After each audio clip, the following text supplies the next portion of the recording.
प्रारंभ कर दीजिए।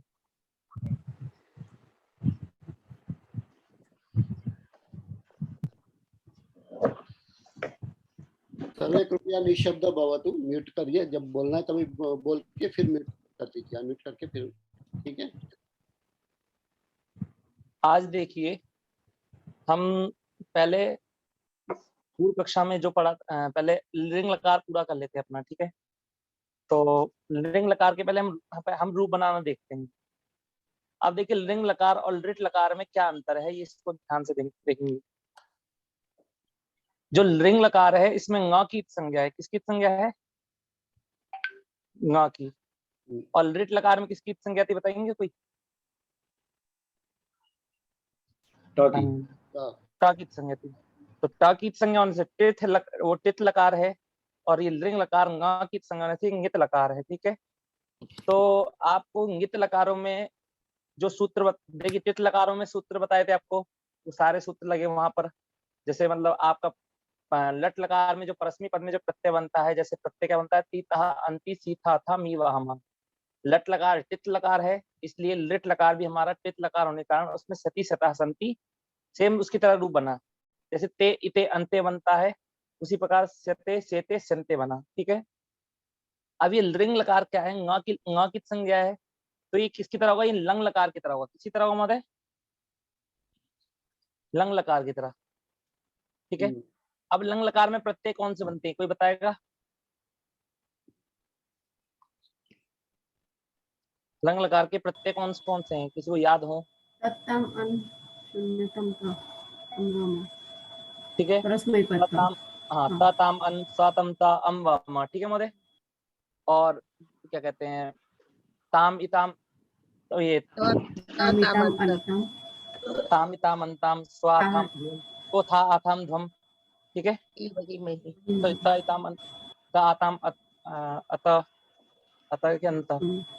ठीक है, तो अब देखिए, जैसे सेम हमारे प्रत्यय बनते हैं लंग लकार के, सारी प्रक्रिया वही रहेगी। लंग लकार में सारी प्रक्रिया जो लिंग लकार को बनाने के लिए सारी प्रक्रिया वही रहेगी जैसे हम लंग लकार बनाते हैं। ठीक है, बस क्या करना है हमको कि उसमें स्या प्रत्यय जोड़ना है। कौन सा प्रत्यय जोड़ना है? स्या। अब देखिए, हमारा शत शताम शन, स्यः शतम स्यता स्यम स्याव श्यामा। हमारा लंग लकार में प्रत्यय क्या बनता है? त ताम अन स तम त अम व म। ठीक है, अब त ताम अन में त में स्या जोड़ा तो क्या बन गया? सत। क्या बन गया? सत बन गया। स्या जो है वो हमारा अदंत है। कैसा है? अदंत है। अदंत होने के बाद में हमने त प्रत्यय जोड़ा तो स्यत बन गया आपका। ठीक है, ताम प्रत्यय है, स्या प्लस ताम स्यताम बन गया। स्या प्लस अन आया, कौन सा सूत्र लगेगा? अतोगुणे। अतोगुणे। ठीक है, बहुत अच्छा, अतोगुणे लगा तो स्यन बन गया। ठीक है, फिर इसके बाद स्या प्लस सा आया, सातम ता आता है ना, तो सा आया, स्या में सा जुड़ गया तो और विसर्ग हो गया सा को, तो क्या बन गया आपका? स्या बन गया। फिर स्या प्लस तम शतम बन गया और स्या प्लस ता शता बन गया। अब स्या प्लस अम आया, स्या प्लस अम, फिर कौन सा सूत्र की प्राप्ति हुई? फिर से दोबारा अतोगुण की प्राप्ति हुई, तो फिर से आपका स्यम बन गया, स्या प्लस अम स्यम। अब स्या प्लस व आया और स्या प्लस म आया, कौन सा सूत्र लगेगा यहाँ पर? अतो दीर्घ यही ओके। जैसे पठामी बनता है माँ पर होने पर, पठामी पठावा पठामा। ठीक है, अतो दीर्घ यही हो जाएगा। अब देखिए, आत्मनेपद में कौन सा प्रत्यय आता है हमारा?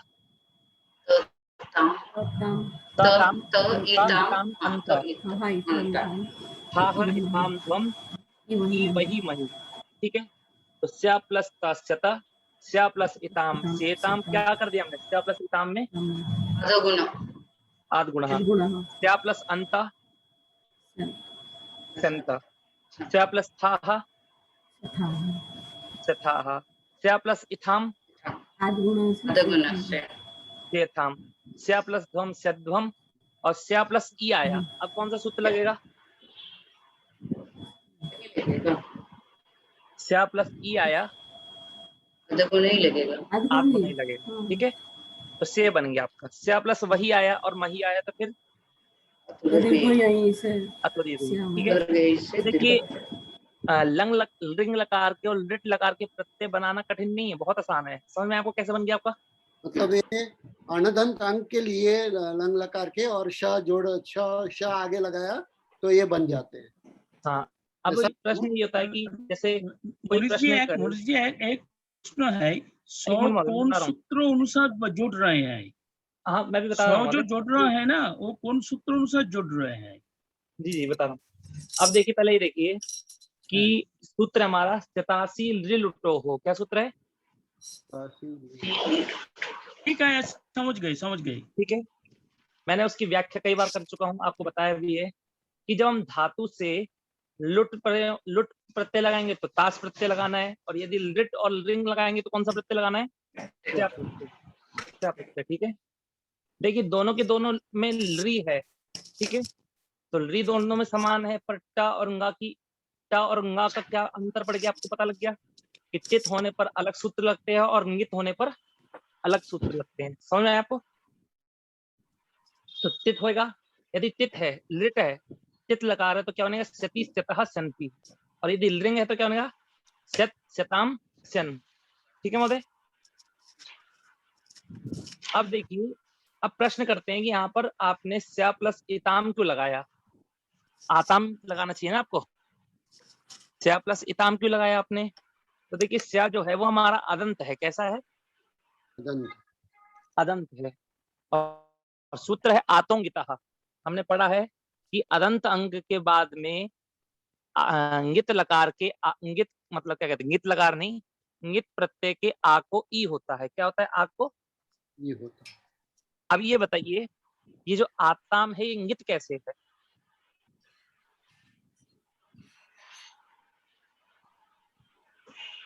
आताम हमारा प्रत्यय गित कैसे है बताइए, कोई बता सकता है? किशोर महोदय? वो लोटो लंगवत क्या? नहीं नहीं, लोटो लंगवत नहीं, वो तो लोट को लंग लकार की तरह करता है। ये जो गा है हमारा, ये जो आताम प्रत्यय है ये गित कैसे है? किसी के मन में प्रश्न हो, मतलब बताइए, उत्तर हो तो किसी के मन में। नमो नमो महोदय, ये लन लकार का है इसलिए लन नित है। नहीं नहीं महोदय, लंग लकार में तो हमारा ता भी है, ये पर ता तो हमारा पित है, हाँ, ठीक है। नहीं आपका प्रश्न था ये ईताम क्यों है ना? आताम है जो, ये आताम आताम गित कैसे है? आताम प्रत्यंगित कैसे है ये बताइए मेरे को। अच्छा, आताम प्रत्यय कैसे? तो आप लोग देखिए, हमारे प्रत्यय कितने हैं? 18 प्रत्यय हैं, ठीक है। इन 18 प्रत्ययों में तीसी मी मतलब त, स और अम मतलब स्यत, स्याह और स्यम, केवल ये पित प्रत्यय और ये 15 कैसे प्रत्यय हमारे? अच्छा, महोदय वहां पर वही लगेगा ना, अतोनित ही सूत्र लगेगा, इसीलिए नहीं, आतोंगितः सूत्र ही लगेगा, उसका काम है इंगित आकार के स्थान पर ई करना, हाँ ठीक है। पर हमें गित कैसे है हमें ये पता करना था, तो सूत्र है सार्वधातुक वो क्या कहते हैं, गांव अपित प्रत्यय ना, अपित प्रत्यय, हाँ अपित प्रत्यय है। और देखिए के बाद अपित प्रत्यय होने के कारण यहाँ पर हमने क्या कर दिया, अपित प्रत्यय से गितवत हो गया, ठीक है। अच्छा, वो बोलना था आपको, ठीक है। अपित होने से गितवत हो गया और स्या प्लस इताम चेताम बन गया आपका, ठीक है महोदय। ठीक। पर ये जो अब जब स्या प्रत्यय जुड़ गया तो ये सारे प्रत्यय हमारे आर्धातुक बन गए। कैसे बन गए आर्धातुक? स्या प्रत्यय जुड़ने के कारण ये सारे प्रत्यय हमारे आर्धातुक बन गए हैं, ठीक है। अब चलिए आगे, तो आर्धातुक है तो इनके परे पे इडागम करेंगे कि नहीं करेंगे? हम करेंगे, तो इडागम करेंगे। यदि इडागम करेंगे तो, अगर इडागम नहीं करेंगे तो रूप बनेगा आपका सत शताम सन, स्यः शतम सत स्यम स्याव श्यामा, और यदि इडागम करेंगे तो क्या बन जाएगा? इष्यत। क्या बनेगा? क्या बनेगा महोदय? इष्यत, इष्यताम, इष्यन, इष्यः, इष्यतम, इष्यतम, इष्यम, इष्याव, इष्याम, ठीक है, क्योंकि हमने इट आगम कर दिया। अब हमारी जो धातु सेट होगी उसमें हमें इष्यत लगाना है, जैसे हमने पहले इष्यति लगाया था, ठीक है। और यदि सेठ नहीं होगी, अनिट होगी, तो हमें क्या लगाना है? केवल स्यत, स्यताम, स्यन लगना है। ठीक है महोदय, समझ में आया आपको? हाँ जी। अब धातु देखिए, अब जैसे दा धातु है, अब इसमें हमें समझना क्या है कि लिंग लकार में और लिट लकार में कुछ विशेष कार्य होता है। क्या विशेष कार्य होता है? पहला विशेष कार्य बता रहे हैं कि लिट लकार में तो एक सूत्र आपने अट के लिए, अटागम के लिए सूत्र पढ़ा है ना आपने? क्या सूत्र है वो जो अटागम करता है? आजादी ना नहीं, वो तो आजादी को करता है। देखिए सूत्र है हाँ लुंग, देखिए पहले सुनिए ध्यान से, लुंग लंग लिंगशु, लुंग लंग लिंगशु, अर्थात लुंग लकार को, लंग लकार को और लिंग लकार को। ठीक है, 3 लकारों का नाम लिया इसने, लुंग लंग और लिंग। ठीक है, इन 3 लकारों को अट का आगम होता है। किसको होता है? लुंग लंग और रिंग, इन 3 लकारों को अट का आगम होता है। ठीक है, अब देखिए आपका इनमें से कौन सा लकार लगा रहे हैं? रिंग लिंग लकार। तो लिंग लकार है, इसका मतलब अट का आगम होगा। तो अब अट का आगम होगा तो क्या बनेगा? जैसे पठ धातु है हमारी, और पठ धातु कैसी है? सेठ धातु है, जैसे वहां पर बनता है पठिष्यति बनता है। अब यहाँ पर पठिष्यति नहीं लगेगा, अब क्या लगेगा? इष्यत लगेगा। क्या लगेगा? इष्यत। तो पठ प्लस इष्यत पठिष्यत, और अट का आगम हो जाएगा, क्या बनेगा? अपठिष्यत। क्या बनेगा? अपठिष्यत। तो एक चीज लिट लकार और लिंग लकार को अलग अलग करती है, मतलब भेद है इन दोनों के बीच में कि लिट लकार में अटागम नहीं होगा और लिंग लकार में अटागम होगा। ठीक है, अब जैसे देखिए दा धातु है हमारी, दा। अब ये बताइए सारी आकारांत धातु कैसे होती हैं? सेठ होती हैं, अनिट होती हैं? अनिट होती है, अनिट होती है। सारे आकारांत अनिट। अब ये दा धातु आपकी अनिट है, तो अनिट होने के कारण इससे कौन से प्रत्यय जोड़ेंगे आप?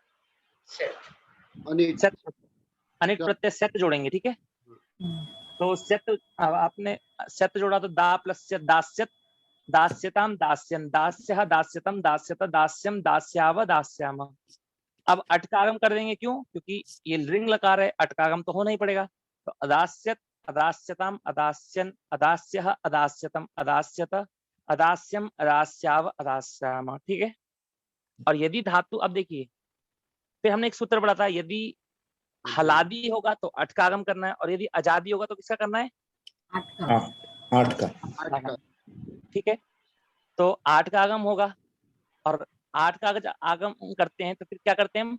वृद्धि करेंगे। तो देखिए आ के बाद 8 का आगम किया हमने, आ बचा, 8 में क्या बचा? आ। और आ के बाद में यदि आ और आ हो तो वृद्धि होके आ बनेगा, आ के बाद में ई हो तो आई बनेगा, आ के बाद में उ हो तो क्या बनेगा? आ के बाद में री होगा, री या दीर्घ री आर, आर बनता है, और आ के बाद में ए आई हो तो आई ही बनेगा, और यदि ओ औ होगा तो औ ही बनेगा। तो पहला नियम है महोदय जी। छोटा सा प्रश्न है, मैं थोड़ा सा लेट ज्वाइन हो गया इसलिए शायद आपने बोला रहेगा, ये ऋण लकार किस अर्थ में प्रयोग किया जाता है ये पता नहीं। महोदय ये उसके लिए प्रयोग करते हैं शायद, भूतकाल के लिए शायद प्रयोग करते हैं। एक सेकंड रुकिए। हाँ।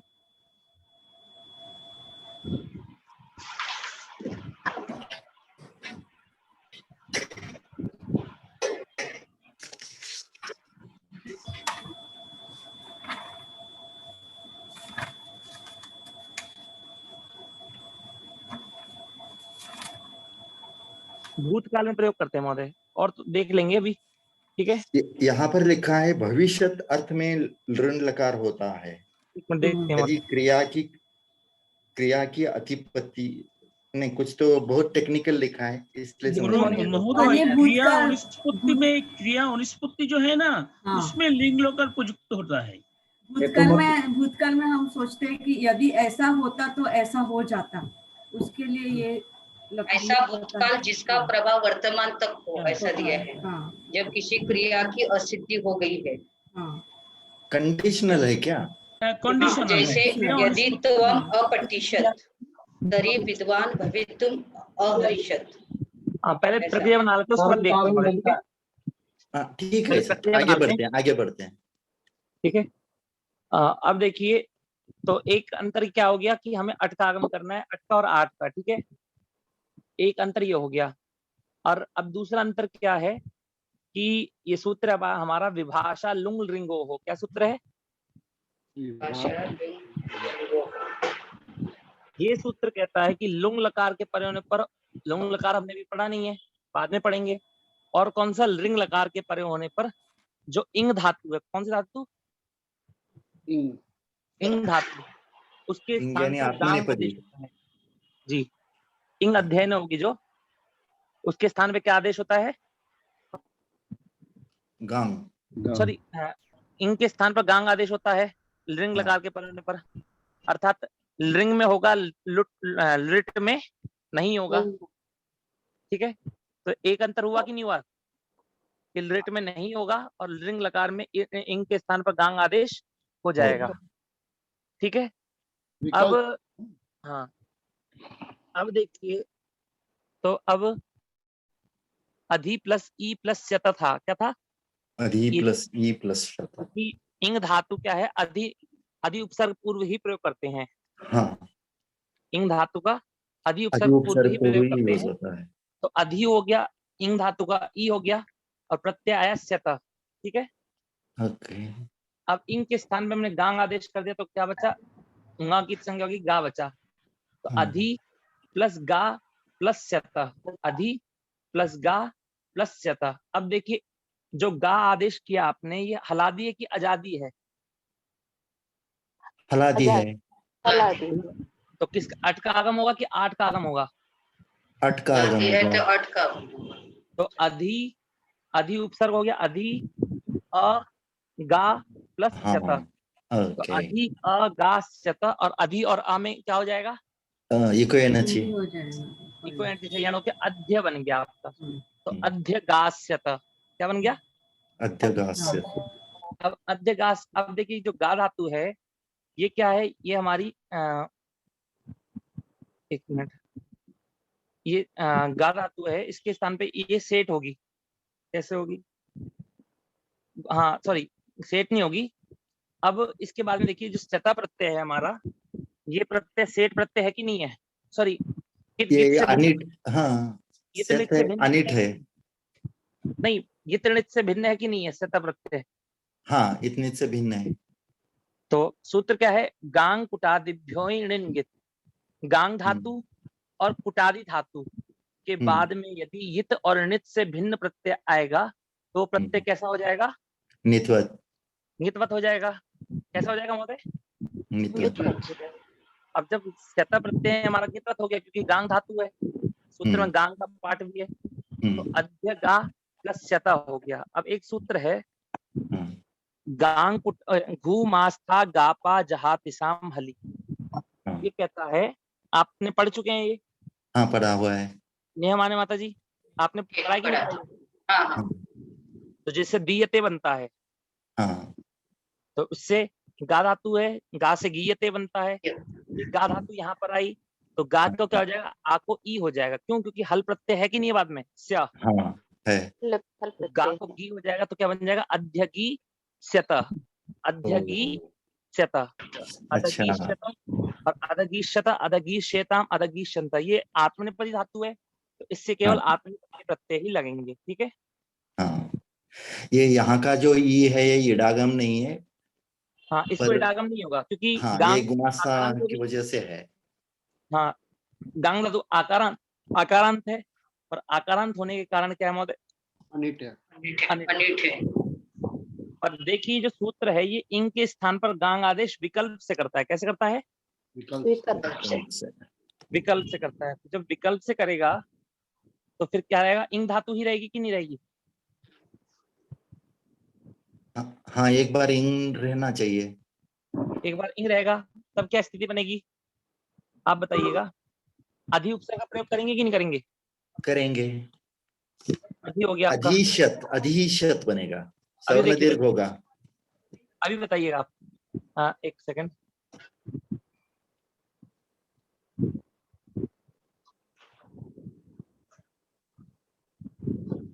अब अधि हो गया उपसर्ग, के अब बाद ई धातु आ क्या गया, इंग रहेगी, इंग धातु होगी आपकी, उसके बाद शत आ गया, शत आ गया प्रत्यय आपका। अधीशत होगा।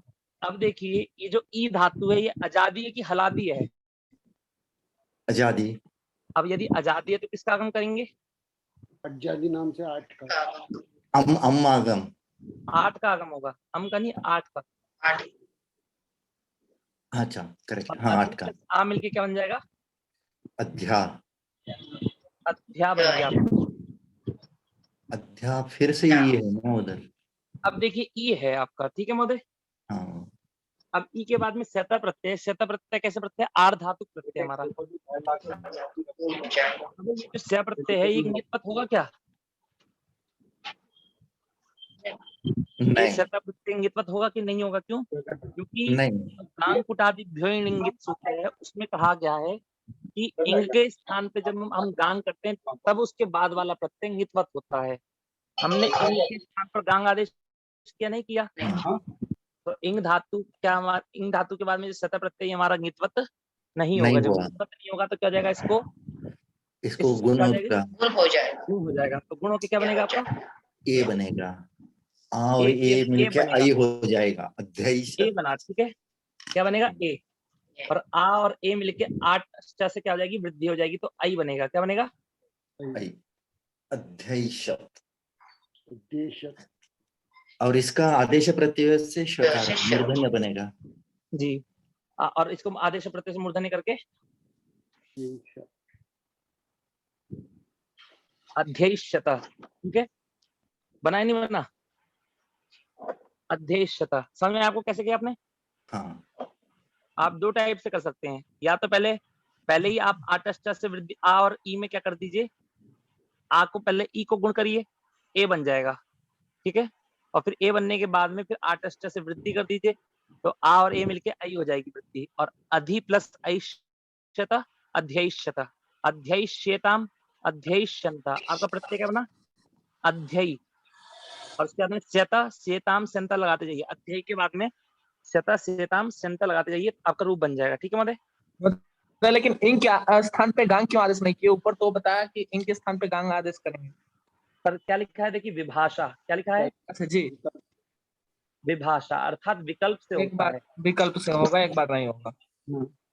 अब देखिए इसके अलावा आपके लिट लकार और रिंग लकार के सारे रूप सेम बनेंगे। कैसे बनेंगे? कैसे बनेंगे महोदय? सेम रहेंगे। सेम बनेंगे आपके।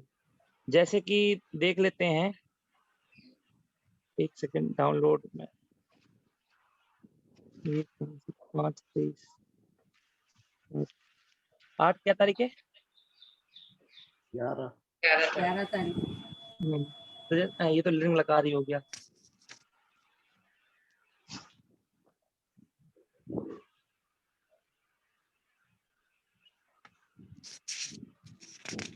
ये लिट लकार है, हाँ। अब देखिए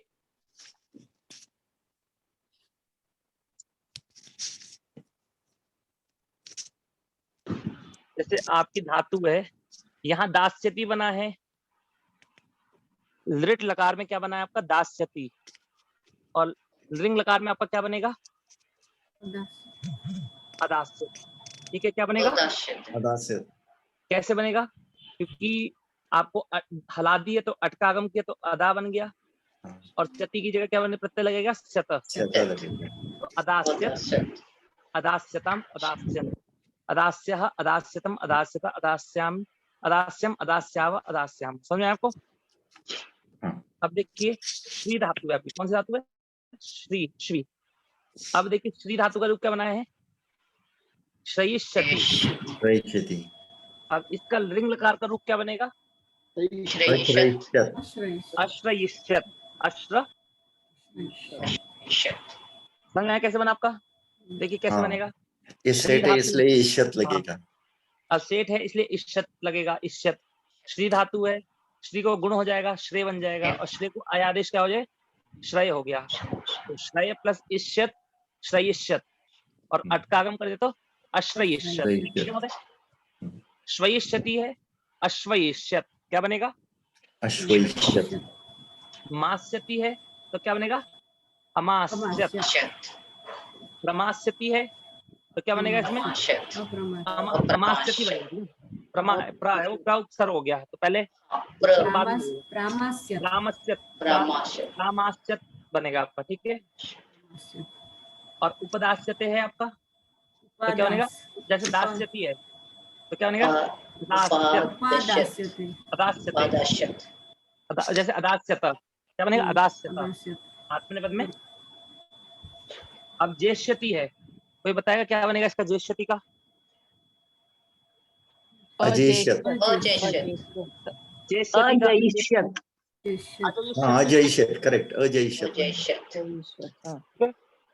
और फिर अब ये है, अब देखिए यहाँ पर अधि किया ना। धातु है, इंग धातु है ना, अधि उपसर्ग पूर्व ई धातु, तो वहां पर क्या बनता है? अध्येष्यते बनता है। क्या बनता है?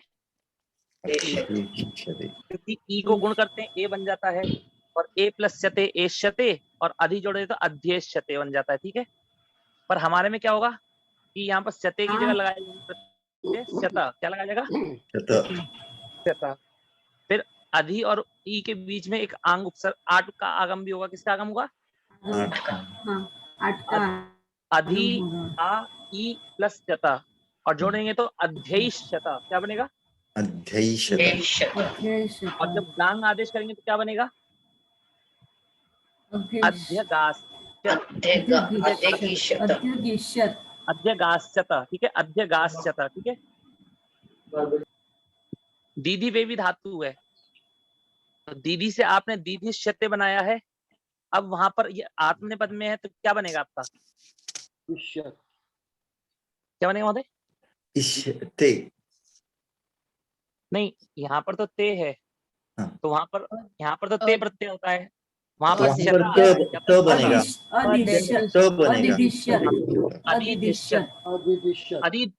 अधिधिष्यत, आत्मनेपद में क्या आता है? त आता है, शत, ठीक है। अधिधीष्यत, अधिधिष्यत, ठीक है। वेविष्यति है, वेविष्यते है तो अवेविष्यत, ठीक है, आत्मनेपद में। और यदि परस्मै पद होगा तो अवेविष्यत, ठीक है। पर आत्मनेपद उसमें चलेगी केवल आत्मनेपद में। अब ली धातु है, ठीक है, विभाषा लीयते विकल्प से आ होता है, तो जब आ कर देंगे तो क्या बनेगा? अलास्यत, क्या बनेगा उनपे? और जब ला नहीं करेंगे, ला मतलब ली के स्थान पे आ नहीं करेंगे तो ले रहेगा, ली होगा, और ली प्लस शते लेशते, और हमारा लिंग लकार में क्या बनेगा? लैष्यत, अलेष्यत, ठीक है। अलैष्यत, अलई नहीं, अले, अलेष्यत, अलेष्यत, ठीक है। शींग धातु है तो यहाँ पर अशयिष्यते बन रहा है, हमारा क्या बनेगा? अशयिष्यत, ठीक है। दयिष्यते बन रहा है अडयिष्यत, अड अडयिष्यत, पहले ते की जगह ता लगाइए, अडय दयिष्यत, और अ का आ जोड़ दीजिए तो अडयिष्यत, ठीक है। नी धातु है तो अनेष्यत, सॉरी अनेष्यत, परस्मै पद में अनेष्यत, अभेष्यत, अक्रेष्यत, ठीक है। समझ में आपको महोदय? समझ में आ रहा है सभी को? अब ऊर्नु धातु है तो क्या बनेगा? यहाँ पर ऊर्नु विष्यति बना है आपका, और्नुष्यत, और्नु विष्यत, क्या बनेगा माता जी? विष्यत, कैसे बनेगा? आएगा आठ का आगम होगा तो आ और ऊ मिलकर औ हो जाएगा। आ और ऊ मिलके औ हो गया तो और्नु विष्यत, विष्यत, ठीक है, और्नु विष्यत। और ऊर्नु विष्यति है, यहाँ पर क्या बनेगा? और्ण विष्यत, क्योंकि एक बार ऊर्नु विष्यति बनता है, एक बार ऊर्ण विष्यति, तो एक बार और्ण विष्यत, क्या बनेगा? और्ण विष्यत, और एक बार और्नु विष्यत, ठीक है। एक बार ऊ रहेगा, एक बार आ रहेगा। अब ये इसका बताइए कोई। नविष्यति है, अनविष्यत अनविष्यत, रविष्यति का अरविष्यत, अरविष्यत स्नविष्यति का अस्नविष्यत, अक्षविष्यत, अक्षणविष्यत, अक्षण समझ में आपको? अर्थात रिंग और लिट के रूप एक समान बनते हैं। लिट के रूप बना लीजिए अथवा दोनों के रूप एक साथ बनाइए, ठीक है, कोई दिक्कत नहीं है। बस एक सूत्र में एक धातु में दिक्कत आई, वो धातु कौन सी है, कोई बता सकता है? धातु में कौन सी धातु है वो जिसमें थोड़ा अंतर पड़ जाता है? ई धातु में ई धातु है, ऊर्णु धातु है। नहीं, इंग धातु है बस, ऊर्णु के सेम रूप रहेंगे। वो तो ई धातु में ठीक है ना, विकल्प से वो दो तो आठ आगम तो होगा ही। अगर आपसे पूछा जाए कोई कि लिट और रिंग में क्या भेद है, याद रखिएगा, मैं प्रश्न पूछूंगा, मतलब जैसे कभी आपसे मैंने पूछ लिया किसी के सामने कि लिट लकार और रिंग लकार में क्या भेद है, तो आपको क्या बोलना है पहले कि प्रत्यय आपको बता दीजिए कि प्रत्यय ये बनेंगे, उसमें सती सता संति बनेगा, उसमें क्या बनेगा सत शताम सन बनेगा, ठीक है। पहले प्रत्यय का भेद बता दीजिएगा, उसके बाद कहिएगा कि लिट लकार में अटकागम नहीं होता है और रिंग लकार में अटकागम होता है, ठीक है। और फिर क्या कहना है आपको कि रिंग लकार में विकल्प से इंग धातु के स्थान पर गांग आदेश होता है। आपको 3 चीजें बतानी है, ठीक है महोदय, ठीक। समझ में आया आपको? और सारे रूप सेम बनेंगे। आप जब बनाएंगे ना इनके लिट लकार के रूप, तो आप बस अट का आगम करिएगा, आजादी होगी तो आठ का आगम करिएगा, वृद्धि कर दीजिएगा दोनों में, ठीक है। और सती की जगह सत लगाइए और सते की जगह सता, ठीक है। क्लियर है महोदय? हाँ क्लियर हो गया। और रिंग लकार आपका कंप्लीट हो गया। आप घटाइए, घटेगा पूरा, क्योंकि जैसे मैंने बताया सती की जगह क्या लगाना है, सत, सती की जगह सत लगाइए और सते की जगह क्या लगाइए, सता, ठीक है। अब चलते हैं, अब कुछ और पढ़े महोदय। अब इसका थोड़ा अर्थ के बारे में सोचेंगे ना, नहीं के तो बारे में यूज थोड़ा नहीं कर देखते हैं। पाएंगे इसको। जी महोदय, पहले या फिर मैं आपको प्रयोजन कैसे यूज करना है इसको महोदय मैं आपको अगली कक्षा में अच्छे समझ के बताता हूँ, ठीक है। हाँ धन्यवाद, ऐसे करेंगे। क्योंकि एक बार मैं चर्चा कर लूंगा किस किस अर्थों में होता है, गुरुजी लोगों से चर्चा करूंगा, पूछूंगा, हाँ ठीक है। क्योंकि प्रक्रिया तो आती है, इसका यूज कैसे करते हैं वो थोड़ा सीखना पड़ेगा। हमें गीता सोपानम में पढ़ाया ना, तो उसमें क्या बताया है कि लंग लकार और लुट लकार का कॉम्बिनेशन है। लंग और लिट का, हाँ, लंग और लुट का कॉम्बिनेशन है। अदास्यत लंग और रिंग का, रिंग का, लिट का लंग और लुट का, हाँ लंग होता है और लुट का भूतकाल में और लिट होता है भविष्य काल में। हाँ, अदास्यत और उधर आएगा दास्यति, तो फिर ज्वाइंट करके बनाना है अदास्यत, ऐसा सिखाया है। जी ठीक है, तो इसके ऊपर चर्चा करेंगे अगली कक्षा में, आपको कुछ बताऊंगा दोनों का, ठीक है। अब देखिए सबसे पहले पूर्व कक्षा में मैंने आपको सूत्र कुछ पढ़ाने के लिए बोले थे। अच्छा आपसे कुछ चीजें पूछ लेता हूँ, ये बताइए जब सप्तमी विभक्ति होती है किसी शब्द में तो हम क्या करते हैं? उसको निमित्त मानते हैं। निमित्त मानते हैं। निमित्त मानकर मतलब कि जिस शब्द में सप्तमी है वो शब्द बाद में होना चाहिए। कहाँ होना चाहिए? बाद में होना चाहिए। और तस्मिन् निर्दिष्ट ऐसे। हाँ, तो बाद में पहले ये बताइए, मतलब वो बताइए, बाद में सूत्र बताएंगे, अभी पढ़ेंगे उसको। अब ये बताइए कि बाद में होने पर किसको काम करते हैं? पूर्व वाले को काम करते हैं कि नहीं करते हैं? पूर्व वाले पर। जब जिस शब्द में जैसे मैंने कह दिया अच के परे होने पर, अच के परे होने पर, तो अच के परे होने पर हम पूर्व वाले इक के स्थान पे काम करते हैं। किसके स्थान पे करते हैं? पूर्व वाले के, ठीक है। अब बताइए, अब देखिए ये तो हो गया सप्तमी का। अब पंचमी का क्या होता है कि जिस शब्द के अंदर पंचमी विभक्ति होती है तो उस शब्द से बाद में काम करते हैं। कब करते हैं? बाद में। पूर्व निमित्त बोलते हैं ना उसको, कि पर निमित्त और पूर्व निमित्त ऐसा कुछ है ना? हाँ जी, पर निमित्त और पूर्व निमित्त। जो पर निमित्त होता है उसमें सप्तमी विभक्ति होती है और पूर्व निमित्त में कौन सी विभक्ति होती है? पंचमी। पंचमी विभक्ति है, ठीक है। अब ये तो आपने सामान्य हिंदी भाषा में सीख लिया, ठीक है। एक सेकंड मानो,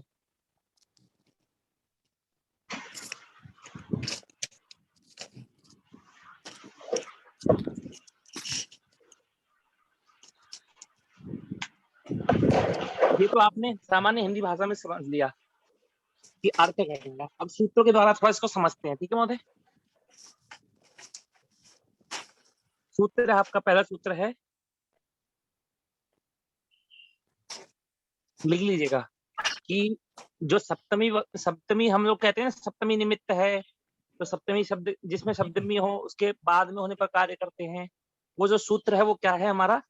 तस्मिन् नीति निर्दिष्टे पूर्वस्य। क्या है? तस्मिन् नीति निर्दिष्टे पूर्वस्य। आप सभी लोग लिख लीजिएगा, क्योंकि अब मैं आपको थोड़ी थोड़ी वैसी चीजें बता रहा हूँ जो सूत्र हमारे काम करते हैं, कार्य करवाते हैं, ठीक है। अब देखिए, तस्मिन को ये बताइए, तस्मिन जो आपका बनता है किस विभक्ति में बनता है? सप्तमी। सप्तमी एक वचन। सप्तमी एक वचन बनता है, ठीक है। अगर तस्मिन रहता तो हम समझते कि यहाँ पर तस्मिन मतलब तत्शब्द के लिए बात चल रही है। किसके लिए बात चल रही है? ठीक है। अगर तस्मिन होता केवल, ठीक है, पर जो इति शब्द होता है ना, ये इति अव्यय होता है। ये क्या करता है? ये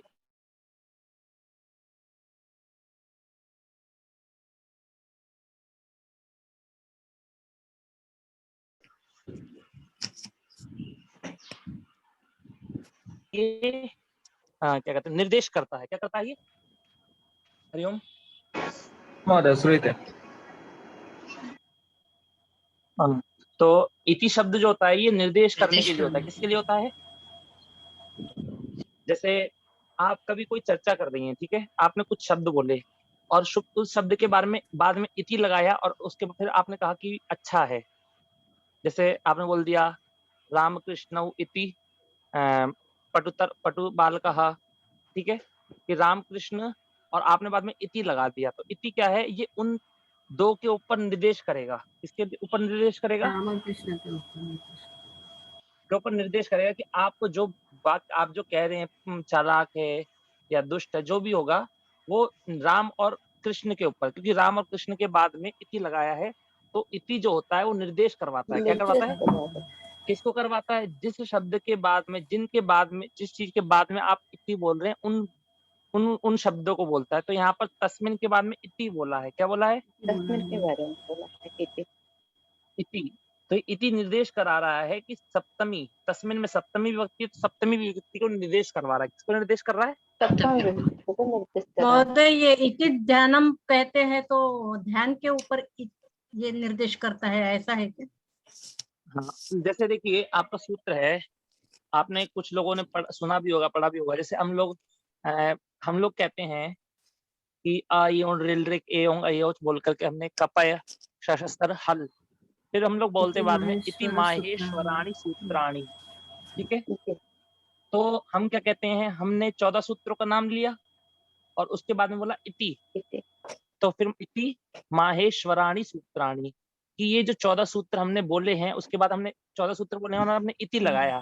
अर्थात अब हम इन 14 सूत्रों के बारे में निर्देश कर रहे हैं कि ये जो 14 सूत्र हैं, ये कौन से सूत्र हैं? माहेश्वराणि सूत्राणि। ये कौन से सूत्र है? माहेश्वर सूत्र है, ठीक है। समझ में आया कैसे? इति शब्द निर्देश करने के लिए होता है कि आपने कोई शब्द बोला, जैसे आपने बोला कि यह चित्र अच्छा है, ठीक है, तो यह चित्र के बाद में आपने इति लगा दिया। तो इति जो है वो उस चित्र को निर्देश करेगा कि इस चित्र के बारे में आप चर्चा, इस चित्र के बारे में बोल रहे हैं, ठीक है। तो तस्मिन शब्द में सप्तमी विभक्ति है और उसके बाद में इति अव्यय है। इति अव्यय ज्ञान कराता है हमें कि सप्तमी विभक्ति को निर्देश कराता है। किसका निर्देश कर रहा है? सप्तमी विभक्ति का। अब कह रहा है कि सप्तमी विभक्ति को निर्देश करके कोई कार्य हो तो किसको करना चाहिए? पूर्व को करना चाहिए। किसको करना चाहिए महोदय? कि सप्तमी विभक्ति को निर्देश करके कोई कार्य हो तो किसको करें? पूर्व को करें, ठीक है। तो आप कह रहे हैं कि इति शब्द से ही निर्देश का अर्थ निकल रहा है, इति शब्द से ही निर्देश का अर्थ निकल रहा है कि नहीं निकल रहा है? तो यहाँ निर्दिष्टे पढ़ने की क्या जरूरत है? तो कहते हैं निर्दिष्टे जो है ये कहता है कि पूर्व में और मतलब जिसके स्थान पर कार्य होगा, पूर्व में जो होगा और जिसके अंदर सप्तमी व्यक्ति, उन दोनों के बीच में व्यवधान नहीं होना चाहिए। क्या होना चाहिए? नहीं होना चाहिए महोदय? व्यवधान नहीं होना चाहिए। इसको मैं भी अच्छे से समझाऊंगा। बस आपको ये समझना है, जिस शब्द के अंदर सप्तमी विभक्ति वो शब्द बाद में हो और उस शब्द के बाद में होने पर पूर्व वाले को कार्य होता है और उन दोनों के बीच में किसी भी वर्ण का व्यवधान नहीं होना चाहिए। नहीं हो। ठीक है, तो व्यवधान नहीं हो ये किसने कहा? निर्दिष्टे ने कहा। किसने कहा? निर्दिष्टे ने। ठीक है, अब आपका समझ में आया, तो अब आपको मैं प्रश्न उठाता हूँ। ठीक है, सूत्र है आपका सुधी, मतलब रूप है आपका सुधी प्लस उपास्य।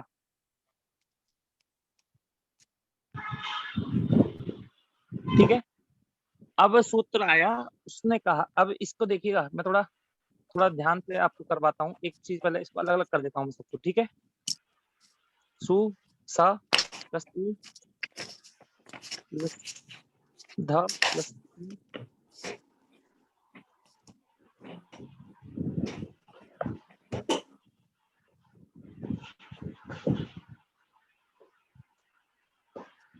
उ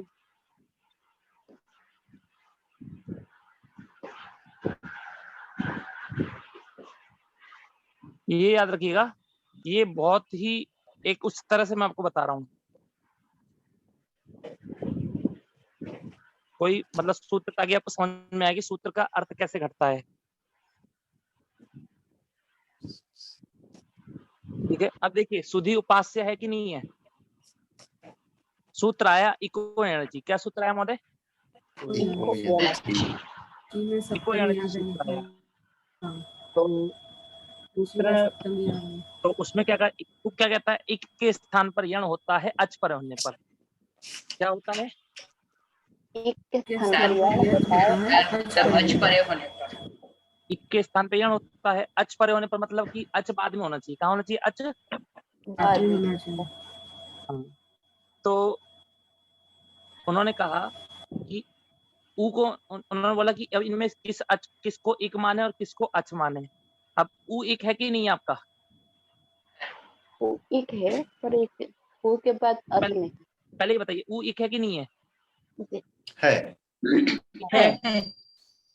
और आपका जो ऊ के बाद में जो ई है, ये पर में है कि नहीं है? पर मतलब तो ये होता है बाद में होना चाहिए। अब ये थोड़ी ना होता कि कहाँ पर मतलब तुरंत बाद में हो। ये बताया क्या किसी ने? नहीं बताया ये आपको। तो मतलब सूत्र की शर्त क्या है महोदय, ये बताइए। संधि ने बताया महोदय जी, संधि ने बताया कि जो लास्ट में का जो पहला वर्ण होगा वही तो होगा, मतलब कि नहीं वो आपको बताया। अभी देखिए मैं आपको बहुत ही विशेष तरीके से बता रहा हूँ, उसको समझिए पहले आपको, उसके बाद मैं बताता हूँ। ठीक है, तो सुधी में सा के ऊ को इक मानेंगे और जो धा का ई है इसको अच मानेंगे, तो ऊ को कार्य प्राप्त है कि नहीं है? वह है, ठीक है, लेकिन बीच में व्यवधान है ना। अभी मत समझिए पहले। अब ई है, ई को यदि इक मानेंगे और ऊ को अच मानेंगे तो ई को प्राप्त है कि नहीं है? है बिल्कुल। अब यदि ऊ को इक मानेंगे और उसके बाद में आ को अच मानेंगे तो कार्य प्राप्त है कि नहीं है? ऊ को इक वह है, प्राप्त है। ठीक है, और आग को तो प्राप्ति है ही नहीं, यदि आग को इक मान ही नहीं सकते हैं, तो तीन वर्णों के स्थान पर यण करने की प्राप्ति हुई कि तीन जगहों पे इक के स्थान पर यण हो सकता है। ठीक है, ठीक है महोदय, कि पहले ऊ के ई को अच मान करके ऊ को कार्य कर दो, फिर आगे वाले ऊ को मानकर ई के स्थान पे कार्य कर दो, और फिर आगे वाले आ करके ई के स्थान पे ऊ के स्थान पे कार्य कर दो।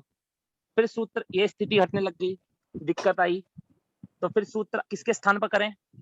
तो सूत्र आया तस्मिन् नीति निर्दिष्टे पूर्वस्य। क्या आया सूत्र? इसने कहा कि सप्तमी विभक्ति का निर्देश करके जो कार्य हो। ठीक है, क्या कहा? जो कार्य है वो उसके पूर्व वाले को कार्य करते। किसको कार्य करते? पूर्व में कार्य करते हैं। और कब करते हैं? अव्यवहित मतलब व्यवधान रहित करते हैं। कैसे करते हैं? व्यवधान रहित। तो जब हम ई को अच मानेंगे और ऊ को यण मानेंगे तो ई को अच माना, अच में सप्तमी विभक्ति है कि नहीं है? ई को है। अच मान लिया, अच में सप्तमी विभक्ति अची, तो उसके किसको कार्य करेंगे? पूर्व को कार्य करेंगे। पूर्व में ऊ है कि नहीं? पूर्व में ऊ है, पर वो ऊ भी कैसा होना चाहिए? व्यवधान रहित होना चाहिए। कैसा होना चाहिए? व्यवधान रहित। और व्यवधान रहित होना चाहिए। इसका ज्ञान कौन कराता है हमें? निर्दिष्ट शब्द कराता है। कौन सा कराता है? निर्दिष्ट। ठीक है ना? तो अभी इतना ध्यान रखिएगा, निर्दिष्ट शब्द के द्वारा पहले पूर्वज से बोला गया, पूर्व को कार्य होता है, और पूर्व में भी किसको होना चाहिए? व्यवधान रहित पूर्व को होता है। तो ऊ और ई के बीच में व्यवधान आ गया कि नहीं आ गया? ध का व्यवधान है। का व्यवधान है। ध का व्यवधान, इसलिए हमें पता लगा कि ऊ और ध को नहीं हो सकता। ठीक है, फिर जब हम ई और ऊ में गए, पर होगा। हाँ, जब ई और ऊ में गए तो देखिए ऊ के अंदर सप्तमी विभक्ति है, मान लो ऊ को अच मानेंगे तो अच में सप्तमी विभक्ति है, सप्तमी को निर्देश करके कार्य किसको होता है? पूर्व को होता है। तो पूर्व क्या है हमारा? ई है। क्या है? तो ई के स्थान पर कार्य प्राप्त हुआ। किसके स्थान पर कार्य प्राप्त हुआ? ई के स्थान पर। उन्होंने कहा कि पूर्व को होता है और वो भी व्यवधान रहित। तो ई है वो व्यवधान रहित है कि नहीं है? व्यवधान रहित है। अब ऊ को यदि इक माने और आ को अच माने तो अच पर में है, पर जो उसके उस स्थान पर पूर्व को कार्य होगा, पूर्व भी कहना चाहिए, पूर्व भी व्यवधान रहित होना चाहिए। पूर्व में तो है पर यहाँ पर व्यवधान हो गया। किसका व्यवधान हो गया? प का। ठीक है महोदय? तो अब हमें पता लगा कि केवल ई के स्थान पर यह हो जाएगा, बाद में ऊ है, क्योंकि उन दोनों के बीच में व्यवधान नहीं होना चाहिए। ठीक है, समझ गए। समझ में आया कि सप्तमी विभक्ति जिसमें होती है उसके बाद में वो शब्द बाद में होना चाहिए, और उसके बाद में होने पर पूर्व वाले को कार्य होता है। किसको कार्य होता है? पूर्व वाले। क्लियर हुआ आपका? तो ये तो हो गया सप्तमी विभक्ति का। पंचमी का क्या है? सूत्र है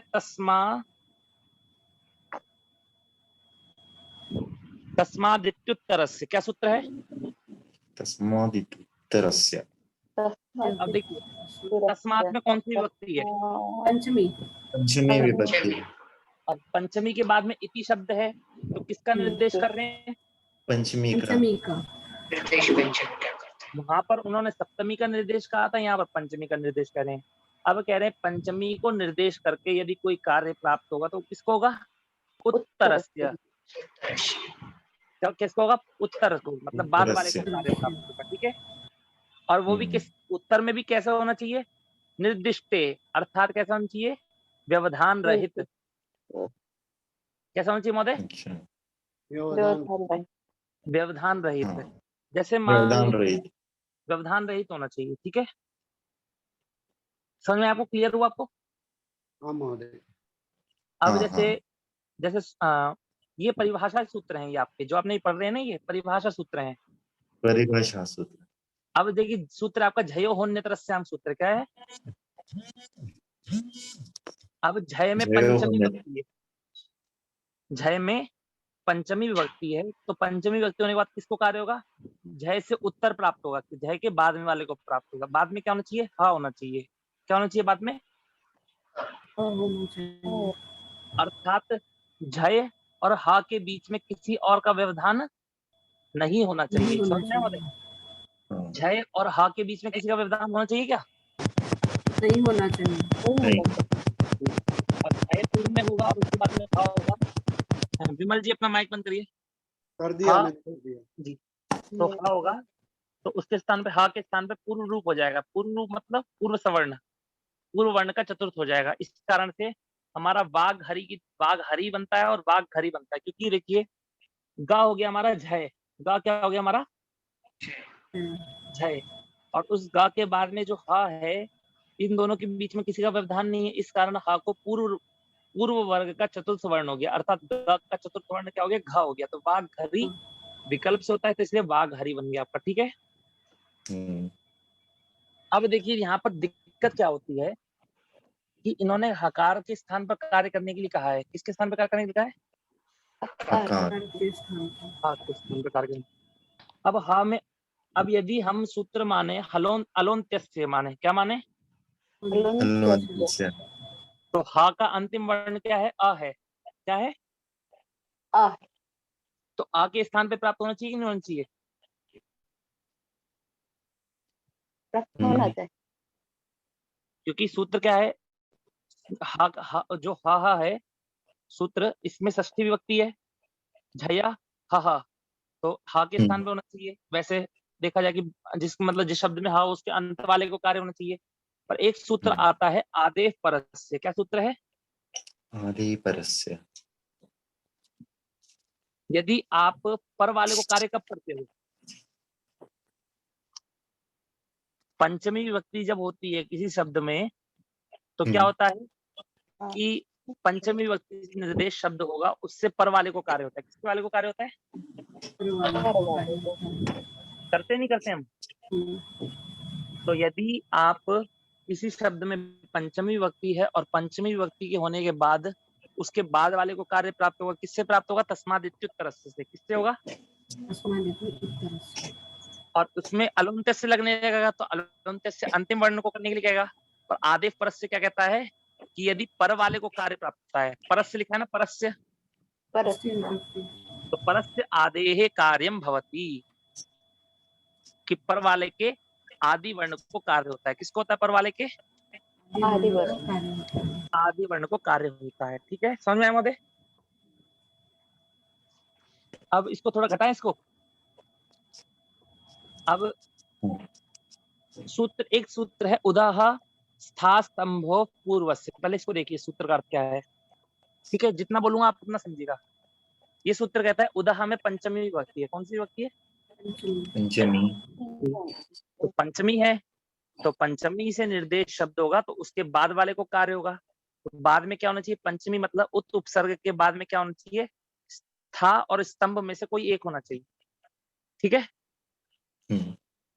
स्था और स्तंभ को कार्य प्राप्त होगा। अब सूत्र आया अलोन्त्यस्य।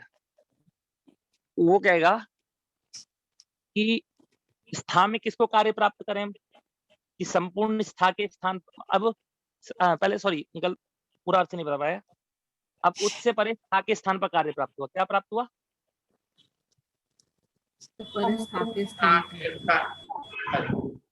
क्या आदेश करना है? स्था के स्थान पर था आदेश करना है। स्था के स्थान पे क्या आदेश करना है? था।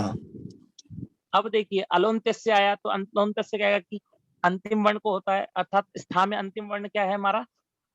था। आ। अंतिम आ। तो अंतिम वर्ण आ के स्थान पे था होना चाहिए। पर जो सूत्र है हमारा, क्या सूत्र है? तस्माद् इत्युत्तरस्य। क्या सूत्र है? वो क्या कहता है? पंचमी से निर्देशित शब्द होगा तो उससे बाद वाले को कार्य प्राप्त हुआ, तो स्था को हुआ। और यदि पर वाले को कार्य प्राप्त हो तो परस्य आदे, अर्थात आदे परस्य, पर के आदि वर्ण के स्थान पे होता है। किसको होता है? पर के आदि वर्ण।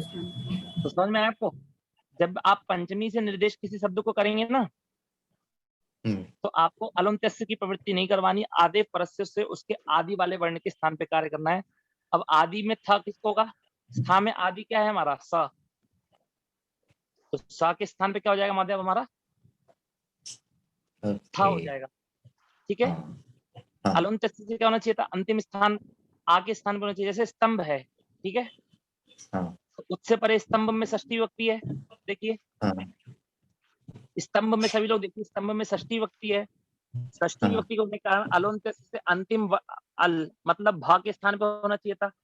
पर इस सूत्र ने कह दिया कि पर वाले आदेश परस्य, कि यदि पर वाले को कार्य प्राप्त हो। पर वाले को कब होता है कार्य प्राप्त?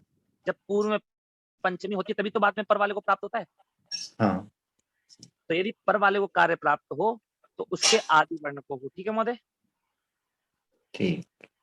अब देखिए यहाँ पर कह रहा है काशिका में देखा था मैंने, कहाँ देखा था? तो ये कॉम्बिनेशन हमेशा काम करता है ना? हाँ, अर्थात जब और ये जब आपने तस्माद् इत्युत्तरस्य से बाद वाले को कार्य प्राप्त होगा ना, तो बाद तब आधे परस्य ही आएगा। आधे परस्य ही आएगा। ठीक है, जैसे यहाँ पर कहीं लिखा था, मैंने देखा था महोदय, सॉरी ये इसमें गलत देखा था मैं। हाँ ये देखिए यहाँ पर लिखा है, ध्यान से सब लोग समझिएगा, पर शब्दस्य उक्तः आदेशः, कि पर शब्द को होता है ऐसा कोई आदेश प्राप्त हुआ। जैसे हमने बोला कि उत उपसर्ग से परे, परे मतलब उत उपसर्ग से पर शब्द को यह आदेश होता है, ऐसा हमने बोला। तो उत उपसर्ग में उत में पंचमी विभक्ति होगी और बाद वाले को कार्य प्राप्त होगा, तो उसके प्रथम वर्ण के स्थान पर कार्य होता है। क्या समझ में आया आपको? हाँ समझ गए। अब कह रहे हैं अलोन्त्यस्य इत्यनेन एतद् ज्ञायते, कि अलोन्त्यस्य से हम ज्ञान करते हैं कि जिस यत भिन्न सूत्रैः प्रोक्तः आदेशः स्थान अंतिम वर्णस्य स्थाने आगच्छति। यदि किसी भिन्न सूत्र के द्वारा कोई आदेश होता है तो कहाँ होता है? अंतिम वर्ण के स्थान पर होता है। कहाँ होता है महोदय? अंतिम वर्ण। और यदि कस्मिंश्चित् सूत्रे, यदि किसी सूत्र में पूर्व निमित्त दत्वा, मतलब पूर्व निमित्त देंगे, तो पूर्व निमित्त देंगे तो पूर्व निमित्त में कौन सी विभक्ति देनी पड़ेगी उन्हें? मैंने आपको बताया पूर्व निमित्त होता है पंचमी, नहीं सप्तमी, सप्तमी पूर्व निमित्त है तो ये पंचमी होनी है। पूर्व निमित्त होगा तो पंचमी होगी और पर निमित्त होगा तो सप्तमी होगी। सप्तमी होगी, ठीक है। तो जब पूर्व निमित्त होगा तो बाद वाले को प्राप्त होगा, पूर्व निमित्त होगा तो बाद वाले को कार्य प्राप्त होगा, और यदि पर निमित्त होगा तो किसको प्राप्त होगा? पूर्व वाले को। हाँ। पूर्व निमित्तम दत्वा, पूर्व निमित्त देकर पर शब्दस्य आदेशः उच्यते, बाद वाले शब्द को आदेश होता है। तो कह रहे हैं फिर वह आदेश अंतिम वर्ण के स्थान पर ना होकर प्रथम वर्ण के स्थान पर, प्रथम वर्ण के स्थान। अब देखिए यहाँ पर लिखा है कि क्व च परस्य कार्यम शिष्यते, कि हम कब जाने की मतलब कि बाद वाले को कार्य होता है। तो कह रहे हैं यत्र पंचमी निर्देशः, क्या बोला महोदय? पंचमी निर्देश।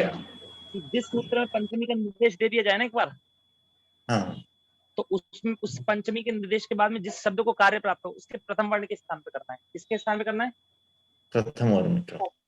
इतना क्लियर हो गया आपको? आदेश परस्य। क्लियर हुआ महोदय? हाँ हाँ। अर्थात पूर्व की उस सूत्र में पंचमी विभक्ति होनी चाहिए और उस पंचमी विभक्ति पूर्व में होगी तो बाद वाले को कार्य प्राप्त हो, बाद वाले के प्रथम वर्ण को करना है। ठीक है हमेशा? समझ गए। ये आदेश के पूर्व में अगर षष्ठी निर्देशित से पूर्व में कार्य करना है तो अंतिम वर्ण को होगा, और पर में कार्य होगा पंचमी निर्दिष्ट से तो प्रथम वर्ण को होगा। हाँ ठीक है महोदय। अब चलिए, अब एक पहले आपको थोड़ा मेहमाने माता जी का भी ले लेते हैं। एक प्रकृति भाव संधि होती है। कौन संधि होती है? प्रकृति भाव संधि। अब प्रकृति भाव है क्या ये पहले इस बात में तो कहते हैं, लिखिए आप, एक चीज मैं लिख देता हूँ, आप उसको नोट करिए। प्रकृति भाव किसे कहते हैं? ठीक है ना?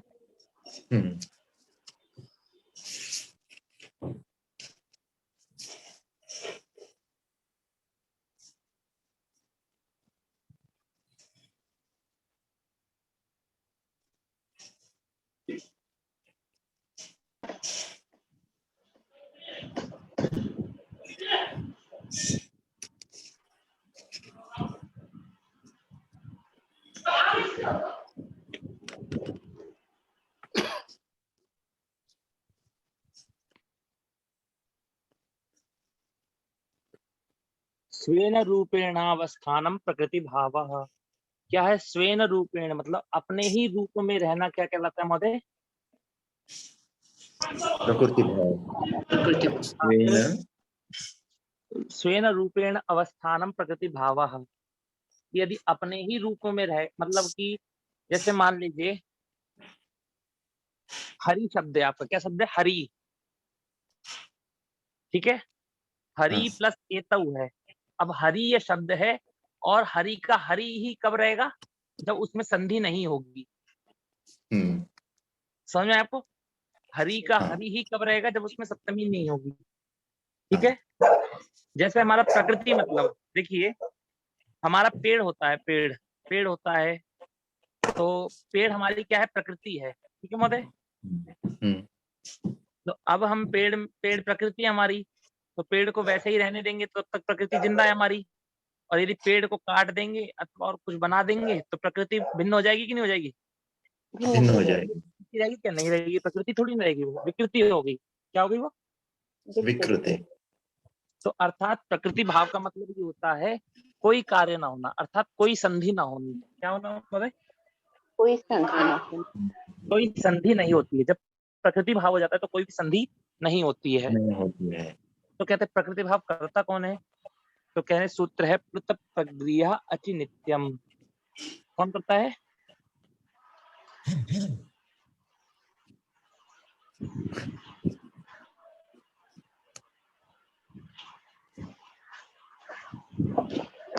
देखिए माता जी की क्लास में हमारा लिंग लकार का हो चुका है, उसके हिसाब से माता जी की क्लास के हिसाब से, और ये जो बड़ा बता रहा हूँ मैं प्लुत प्रक्रिया नित्य में आदेव परस, ये सब मैं अपनी तरफ से बता रहा हूँ कि जो चीजें आपको जानने चाहिए, आपको व्याकरण समझ रहे हैं तो ठीक है महोदय।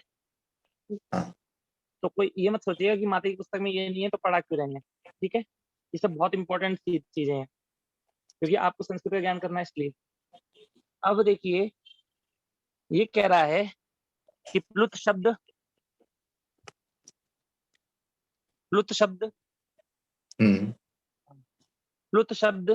और प्रगृह्य शब्द, प्लुत शब्द और प्रगृह्य शब्द के बाद में यदि अच वर्ण होगा तो प्रकृति भाव होता है। क्या होता है? बोलिए मेरे साथ।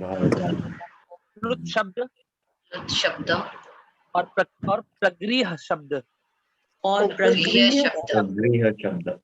के बाद में यदि कोई अच वर्ण होता है तो प्रकृति भाव अच वर्ण होता है तो प्रकृति भाव होता है।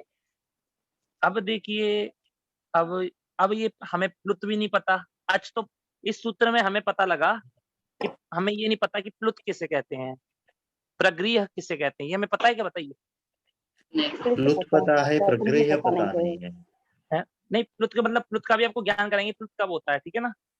अब प्लुत तो मतलब 3 साइन हो गया, पर वो 3 साइन आता कब है? तीसरा साइन मतलब। और अच तो हमको पता है कि अच वर्ण होता है, कैसे? अच माने स्वर, और जब ऐसी स्थिति घटेगी तो प्रकृति भाव हो जाएगा, अर्थात कुछ नहीं करना है, ठीक है। अब लिखा है, थोड़ा समझिए कि प्रकृति भावः इति उक्ते संधेः अभावः, कि यदि प्रकृति भाव बोल दें तो प्रकृति भाव बोलने के बाद क्या हो जाता है? फिर संधि का क्या हो जाता है? अभाव। संधि का अभाव, संधेः अभावः, ठीक है। कहते हैं कि जब अगर की संधि प्राप्त होगी पर यदि प्रकृति भाव हो जाएगा तो संधि नहीं होगी, ठीक है। और ये जो सूत्र है ये कब करता है कि प्लुत स्वर और प्रगृह्य संज्ञक शब्द के से बाद में यदि अच मिलेगा तब करता है। अब हम प्लुत और प्रगृह्य के बारे में थोड़ा ज्ञान करते हैं, ठीक है महोदय। प्लुत किसे कहते हैं? तो कहते हैं दूराद धूते च, दूराद धूते च, ठीक है महोदय। तो दूरात मतलब क्या था? दूर से। दूरात माने दूर से। और हु धातु आह्वान करते हैं जब हम लोग, मतलब बुलाने के लिए हु धातु प्रयोग करेंगे तो दूर धातु से मतलब आह्वातुम बनता है। देखिए तम आह्वातुम मतलब कि यदि हम किसी को व्यक्ति को दूर से बुलाते हैं तो कैसे बुलाते हैं? ओ करके जोर से बोलते, ऐसे दीर्घ करके बोलते हैं, दीर्घ से भी ज्यादा करके लंबा करके बोलते हैं। अब जैसे देखिए, हाँ अब जैसे देखिए, अब जैसे हमने कहा यहाँ का आ गया शक्तून पिब देवदत्ता, क्या कहा? देवदत्ता, ठीक है। जो तो लास्ट वर्ण है उसके ऊपर जोर देके उसको दीर्घ करता। जो ह्रस्व दीर्घ प्लुत होते थे वही हुआ ना ये प्लुत जी? एक मात्रा ह्रस्व दीर्घ प्लुत, हाँ ये वही प्लुत है, पर प्लुत शब्द होता कब है वो बता रहे हैं, क्योंकि हम लोग ह्रस्व दीर्घ तो देखते हैं पर प्लुत कब होता है? जब हम किसी व्यक्ति को बुलाते हैं तो हम बुलाने के लिए जोर से आवाज उसके पास पहुंचे, ठीक है, हमारी आवाज उसके पास जोर से पहुंचे, इसलिए हम थोड़ा अंतिम जो वर्ण होता है उसको थोड़ा लंबा करते हैं। जब उस अंतिम वर्ण को हम लंबा करते हैं तो प्लुत हो जाता है। क्या हो जाता है? वो प्लुत हो जाता है। अब अंतिम वर्ण को करना है, मतलब अंतिम वर्ण को लंबा देखिए, करते हैं। अंतिम वर्ण का मतलब क्या है, टी संज्ञक को करना है। किसको करना है? मतलब मान लीजिए अचों के मध्य में जो अंतिम अच होगा, अंतिम अच को करना है। किसको करना है? अंतिम अब जैसे देवदत्त में अंतिम अच क्या है? अ। तो देवदत्त ऐसे करा आपने, तक्तून पिब देवदत्त, ठीक है। अब जैसे अब यही कहेंगे, सक्तून पिब देव सक्तून पिब भरत, तो आ को लंबा करेंगे, ठीक है ना। और जैसे कहा कि सक्तून पिब मनीषा, तो शा को, शा में जो आ है उसको दीर्घ करेंगे, वो प्लुत करेंगे, ठीक है। समझ में आपको? अब जैसे सक्तून पिब इंद्रवर्मन, तो वर्मन आ है ना, जो आ को प्लुत करेंगे, ना को प्लुत नहीं करेंगे। किसको प्लुत करेंगे? आ को, क्योंकि अची तो प्लुत होते हैं, अच का ही तो भेद होता है प्लुत, व्यंजनों का थोड़ी ना होता है। इसलिए समझिए टी संज्ञक को होता है। किसको होता है? नहीं होगा। हाँ, तो वाक्य सूत्र देखिए लिखा है, वाक्य से तेहे प्लुत उदात था, कि वाक्य टी को प्लुत होता है। टी मतलब अंतिम अच को होता है। किसको होता है? ठीक है। अब जैसे एक और शब्द बोला जाता है, अब देखिए इतना आपको पता लग गया आपको कि प्लुत क्या होता है, आपको समझ में आया?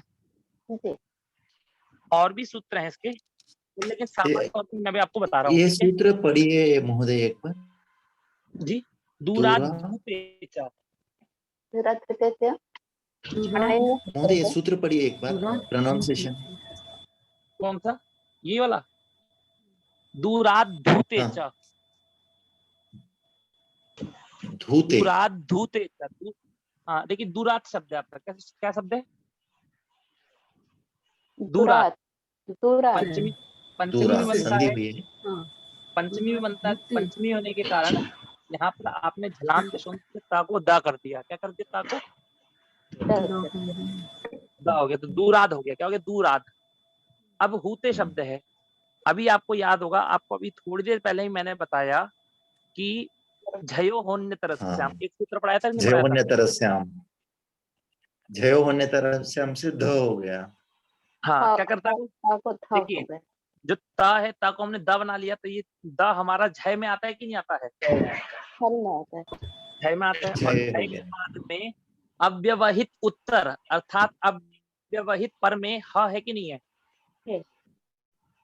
अव्यवहित पर में ह है कि नहीं है? तो ह है, ठीक है। अब ह पर में है, और ह देखिए आदेश परस्य लगाइए। क्या लगाइए? आदेश परस्य, क्योंकि इसमें ह के स्थान पर कार्य करने के लिए कह रहे हैं, पर लेकिन क्या होना बाद में क्या हो सकता है कि आगे जाके मतलब कि ह के स्थान पर करना है। ह में षष्ठी विभक्ति, तो अंतिम ह के स्थान पर होनी चाहिए, और अंतिम ह है ही नहीं। अंतिम ह है क्या इसमें? अंतिम में ह थोड़ी ना है, आदि में ह है। तो आदेश परस्य आया, उसने बोला कि आदि के ह को हो जाएगा। किसको हो जाएगा? आदि के साथ। तो ह को अपने पूर्व वर्ण का चतुर्थ वर्ण करना होता है। पूर्व वर्ण का, अर्थात पूर्व में द है, तो द का चतुर्थ वर्ण क्या होता है? ध होता है। तो दूरात धूते च बन गया। ठीक है महोदय? अब देखिए, हाँ, ये हमने प्लुत समझ लिया कि प्लुत किसे कहते हैं, ठीक है। अब देखिए उसके बाद, अब प्रगृह्य किसे कहते हैं? प्रगृह्य, तो सूत्र लिखिए, ई दू दे द्विवचनम प्रगृह्यम, ठीक है। जैसे सूत्र दिख रहे हैं आपको, द्विवचनम प्रगृह्यम, अद सोमा शे निपात एका जनांग ओ संबुद्धौ शाकल्यस्य तवनार्षे उयः उ, फिर ईदूतौ च सप्तम्यर्थे। ये जो इतने सूत्र है ना, इन सभी ये सभी शब्द प्रगृह्य संज्ञा करते हैं। क्या करते हैं? सभी शब्द प्रगृह्य संज्ञा करते हैं। तो कितने सूत्र होते हैं प्रगृह्य संज्ञा के?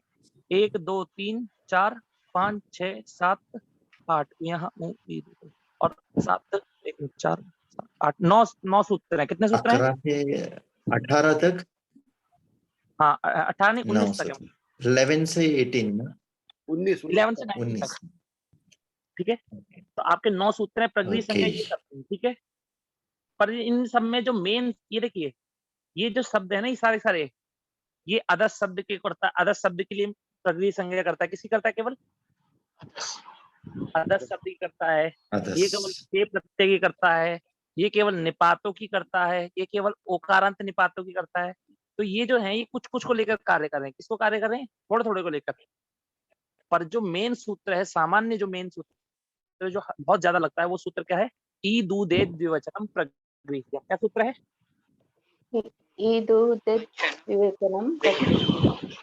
प्रगृह्यम। ये सूत्र कहता है कि इसमें आपके कौन कौन से शब्द हैं? ईत, ऊत, एत। क्या शब्द है महोदय? ठीक है। अब ये ई उ ए के स्थान के लिए कह रहा है, ये ई उ ए की प्रगृह्य संज्ञा करेगा। किसकी करेगा?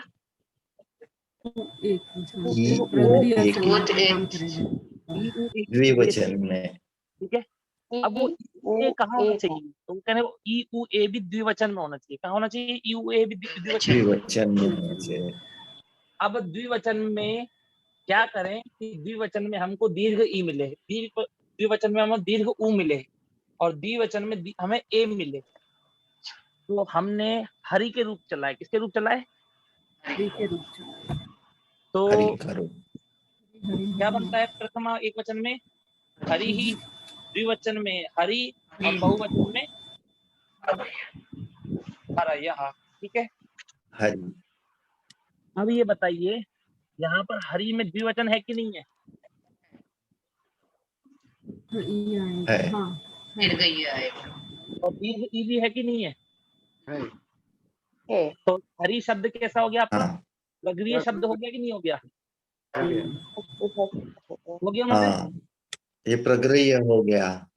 हाँ, ये हरि ही रस वाला, ये एक वचन वाला नहीं है, केवल दीर्घ वाला है। क्यों? क्योंकि ई अंत में है, ठीक है, और द्विवचन में है। तो द्विवचन में हमें ई चाहिए, द्विवचन में दीर्घ ई मिल गया। अर्थात यदि हम किसी रस इकारांत के रूप चलाएंगे तो उसमें हमें द्विवचन में दीर्घ ई मिलता है। ठीक है। मुनि में भी ऐसा ही होगा जी। जैसे नी धातु है। नहीं, मुनि शब्द का। हाँ, मुनि ही शब्द है ना। मुनि ही मुनि। हाँ, मति में भी होगा ना वैसा। मति में भी दीर्घ। मुनि ही में मुनि ही मुनि मुनयः, मति ही मति मतयः। ठीक है ना। इसमें द्विवचन में दीर्घ ई मिल जाए, आप ये मान लीजिए। ठीक है।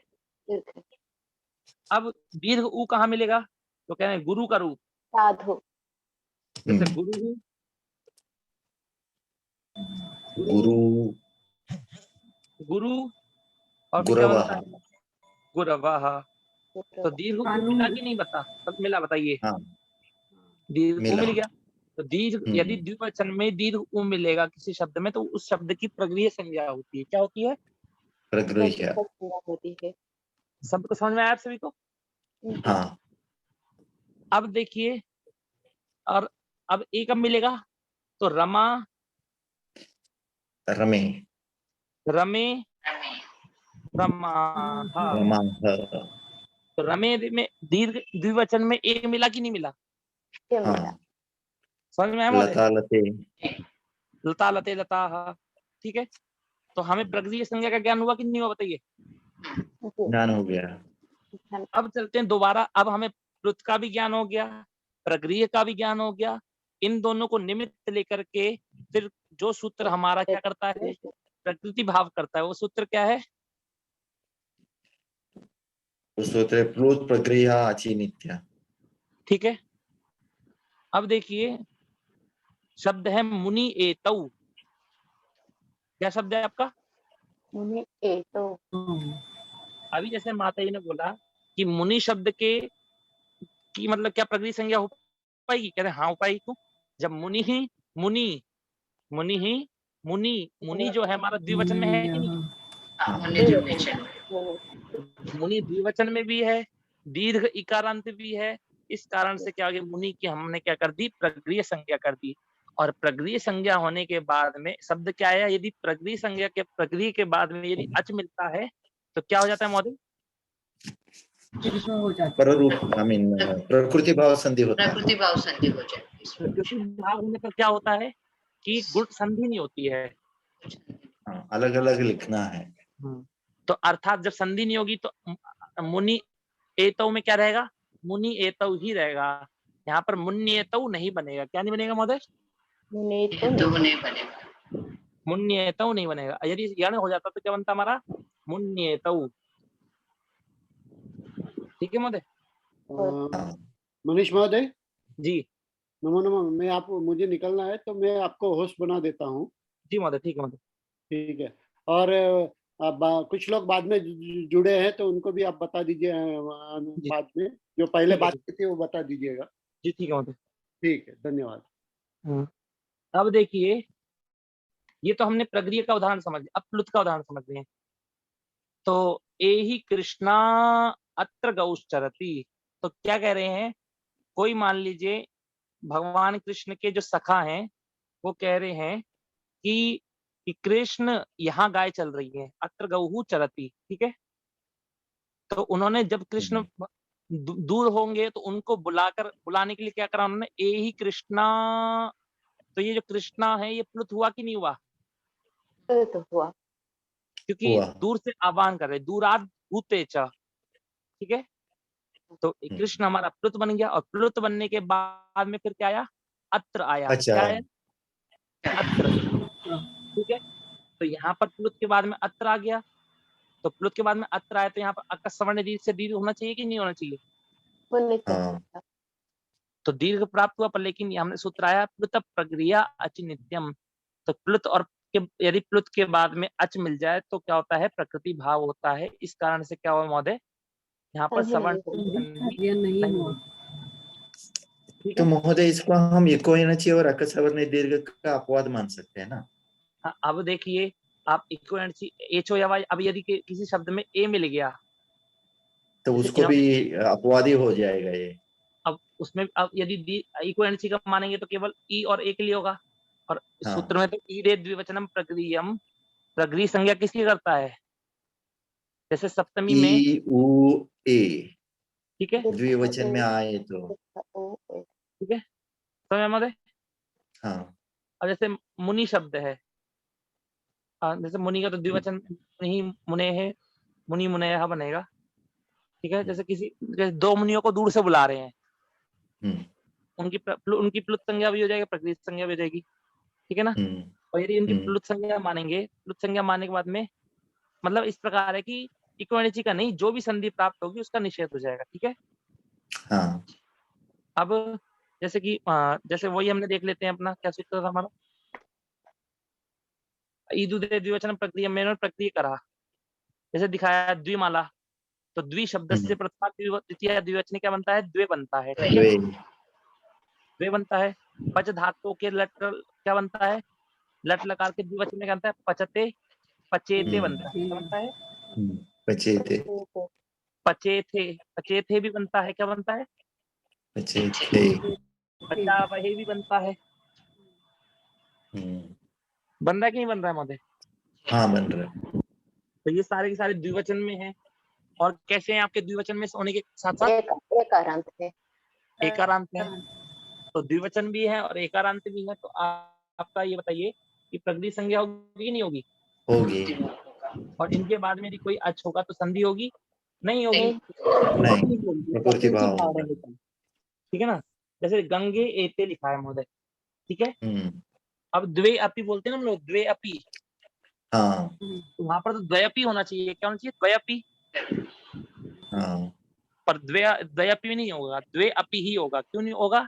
क्योंकि द्वे आपका द्विवचन में एकारांत है, प्रकृति संज्ञा हुई है, और प्रकृति के बाद स्वर है तो प्रकृति भाव हो जाएगा, तो द्वे अपि बनेगा। ठीक है, पर कहीं कहीं वो द्वावपि लिखते हैं। हैं?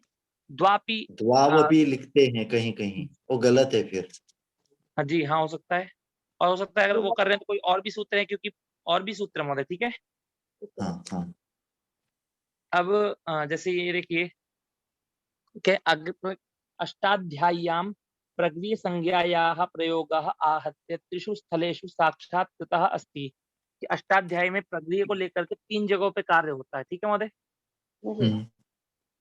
एक तो आपको पता लग गया प्लुत प्रगृह्याच नित्यम में। ठीक है, हाँ। एक एचो प्रगृह्यस्यात् दूरात् धूते पूर्वस्यार्धस्यात्तरस्य द्वौ सूत्र है, और एक है अणुप्रगृह्यस्यानुनासिकः। ठीक है, ठीक है। तो प्रगृह्य संज्ञा का आपको मैं लगभग आपको थोड़ा बहुत समझा दिया कि कैसे बन जाता है। ठीक है, तो ये वो करते हैं।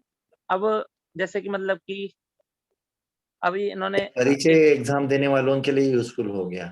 हाँ बिल्कुल महोदय, क्योंकि वो लोग करते हैं ना, उनका हाँ। ये जो हमने बताया, ये प्रकृति भाव ऐसा उसमें बहुत यूज रहेगा। प्रकृति भाव संधि भी होती है। अब जैसे देखिए आपका इस सूत्र के बाद में सूत्र आया आदर्शोमात। क्या सूत्र महोदय? आदर्शोमात। अब आदर्शोमात मतलब क्या कह रहा है ये कि आदर्श शब्द के माँ के बाद में यदि ई दीर्घ ई हो या दीर्घ उ हो। हाँ।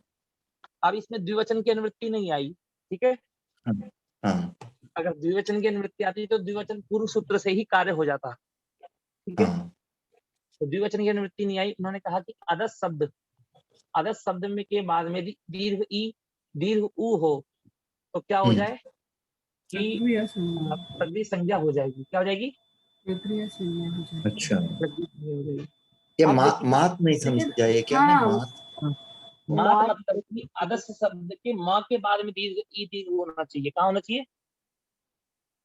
ओके, यानी अहम है ना, आदर्श का अहम बनता है वो माँ के बाद। अब देखिए अम बनेगा ना। और एक बार बताइए। हाँ देखिए, मैं बता रहा हूँ अभी आपको, पूरा मैं बताया नहीं है ना, अभी आपको स्पष्ट नहीं किया मैंने। आदर्श शब्द के रूप चलाते हैं। ठीक है, तो असौ इसलिए तो हो गया, उसका हो गया।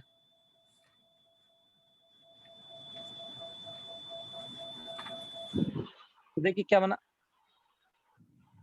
रूप क्या है आपका? असौ अमु अमी। क्या है? असौ अमु अमी। दिख रहा है आपको सभी को? हाँ। अब ये देखिए, अमु में तो दीर्घ उ है, यहाँ पर मकार के बाद में दीर्घ उ है कि नहीं है? तो यदि मकार के बाद में दीर्घ उ मिलेगा तो उस दीर्घ उ की क्या हो जाएगी? फिर प्रगृह्य संज्ञा हो जाएगी। ठीक है महोदय। अमी में देखिए, अमी में दीर्घ ई है, म के बाद में दीर्घ ई है, उसकी प्रगृह्य संज्ञा होगी कि नहीं होगी? होगी। तो इसलिए कह रहे कि आदर्श शब्द के माँ के बाद में दीर्घ उ हो या दीर्घ ई हो तो उसकी प्रगृह्य संज्ञा हो जाती है। ठीक है, फिर बाद में ये कह रहे हैं कि आपने ऐसा ही क्यों कहा कि आदर्श शब्द में माँ के बाद में ही ई और उ होना चाहिए। ठीक है, जैसे आप प्रश्न कर सकते हैं कि आदर्श शब्द के माँ के बाद में ही दीर्घ उ या दीर्घ ई होना चाहिए, ऐसा क्यों कह रहे हो?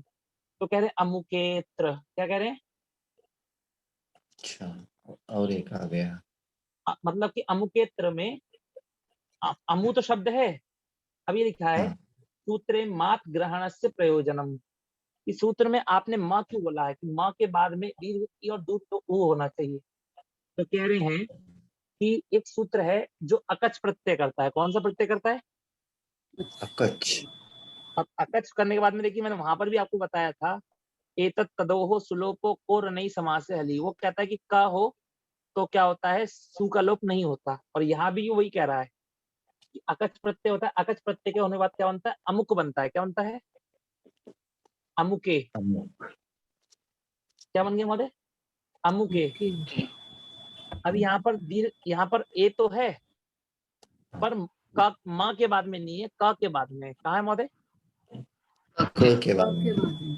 अर्थात अमुके की प्रगृह्य संज्ञा होगी क्या? नहीं होगी। प्रगृह्य संज्ञा नहीं होगी। समझ में आपको? कि माँ के बाद में ही ई उ ए होना चाहिए। ठीक है, ठीक। अपवाद सूत्र हुआ। ये अपवाद सूत्र कह सकते हैं या अतिव्याप्ति, मतलब कि इन्होंने थोड़ा और एक्स्ट्रा जोड़ दिया। जोड़ दिया। वो द्विवचन में कर रहा था केवल, इन्होंने कह दिया कि माँ के बाद में यदि दीर्घ ई और दीर्घ उ मिलेगा कहीं पर भी, एक वचन में से कहीं भी हो, वहां कर देना आपको। ठीक है महोदय? ये जो जी बोलिए। इसमें ना वो परिचय में और एक दिया है, वो कौन सा सूत्र है? उन्होंने बताया है कि अच के बाद अगर री आता है, जैसे वसंत प्लस ऋतु, तो उधर वो है प्रकृति भाव हो नृत्य जाएगा। नृत्य कहा। हाँ जैसे ब्रह्मा प्लस ऋषि होता है, हाँ इसको ब्रह्म ऋषि ही भी वहां पर विकल्प से प्रकृति भाव होता है। अच्छा, और एक बताया उन्होंने कि अगर वर्ण पहला वाला वर्ण दीर्घ है, जैसे राजा प्लस ऋषि ही, तो उसमें राज ऋषि ही हो जाएगा। वही ये भी मतलब मैं प्रकृति बता रहा भाव हूँ है। कि प्रकृति भाव वो कैसे होता है। तो पहला देखिए, राज, पहले मैं बोला संधि हो जाएगी, ब्रह्मा प्लस ऋषि या राजा प्लस ऋषि है, ठीक है। हाँ। तो पहले उसमें क्या हो जाएगा, प्रकृति मतलब पहले उसमें संधि हो जाएगी, तो ब्रह्मा प्लस ऋषि क्या बनेगा, ब्रह्मर्षि ही बनेगा। ब्रह्मर्षि, हाँ बराबर। अब वो कहते हैं कि एक पक्ष में तो संधि हो गई, दूसरे पक्ष में प्रकृति भाव हो जाएगा, ठीक है। तो प्रकृति भाव कैसे होगा, तो कहते हैं कि जो आपका जो ब्रह्मा शब्द होगा या राजा शब्द होगा, उसको ह्रस्व कर दीजिए। क्या कर दीजिए? अब ब्रह्मा को यदि ह्रस्व कर देंगे तो क्या बनेगा, ब्रह्म बनेगा। क्या बनेगा? ब्रह्म बनेगा, ब्रह्म। राजा को ऊपर कर देंगे तो क्या बनेगा, राज बनेगा। राज। अब कह रहे हैं फायदा क्या हुआ, आप चाहे ब्रह्मा बोलो चाहे ब्रह्म बोलो, संधि तो अभी भी हो सकती है, गुण संधि होगी कि नहीं होगी? तो कह रहे हैं ह्रस्व करने का फायदा क्या हुआ, तो कह रहे हैं ह्रस्व के विधान से सामर्थ्यात्, ह्रस्व विधान सामर्थ्य से यहाँ पर ये होता है कि यहाँ पर ह्रस्व करने का प्रयोजन ये है कि यहाँ पर प्रकृति भाव हो जाए। क्या हो जाए? प्रकृति भाव हो जाए। तो प्रकृति भाव हो जाए तो इसलिए राज ऋषि ही बनेगा और ब्रह्म ऋषि ही बनेगा। और जब प्रकृति भाव नहीं होगा, अर्थात ह्रस्व नहीं होगा, तो ब्रह्मर्षि, वो ब्रह्मर्षि ही और राजर्षि ही बनता है, ठीक है। उसको मैं बता सकता हूँ आपको, कोशिश करूंगा एक बार कि सिद्धांत कौमुदी के अनुसार आपको पूरा का पूरा आपको वो करवा दूं किसी दिन, ठीक है महोदय? महोदय, राजा प्लस ऋषि राजर्षि बनता है, वहां पर एक्चुअली वो यन संधि है ना? नहीं, यन संधि नहीं है, गुण संधि। यन संधि नहीं है। वो कैसे बन गया राजा प्लस ऋषि राजर्षि? गुण, गुण कर दीजिए ना, आठ गुणा, ठीक है। अब देखिए शे है, अभी देखिए शे क्या है, तो कहते हैं जो शे है, ये जो आगे जाके जब आप पढ़ेंगे कभी, देखिए मैं आपको सामान्य बता रहा हूँ, ये नहीं कि आपको ये सारे सूत्र आपको द्विवचनम प्रक्रिया में पढ़ना है, द्वितीय प्रक्रिया नित्य में पढ़ना है, और आपको दूरात भूतेच पढ़ना है। ये आपको 3 पढ़ने हैं। और यदि एक सामान्य तौर पर बता रहा हूँ कि प्रक्रिया संज्ञा कैसे कैसे होती है, ठीक है। कोई वो नहीं बता रहा आपको कि मतलब कि आपको यही करना है, ऐसा कोई टेस्ट नहीं रहेगा। आपकी इच्छा होगी तो आप पढ़िएगा, दोबारा बोलेंगे, दोबारा पढ़ा दूंगा, ठीक है। ये शे क्या है, इन्होंने सूत्र तो बनाया, अष्टाध्यायी में जो आप पढ़ेंगे तो सूत्र देखिएगा, आपको स्टार्टिंग से देखने में सूत्र मिलेगा, उपनासिका वचन अनुनासिका, के बाद शे सूत्र मिला 13वें नंबर पे। ये शे एक प्रत्यय है। क्या है महोदय? शे एक प्रत्यय है हमारा। ये शे प्रत्यय क्या होता है? ये जो शे प्रत्यय है, ये सुप प्रत्ययों के स्थान पे आता है। किसके स्थान पे आता है? सुप प्रत्यय के स्थान पे आता है।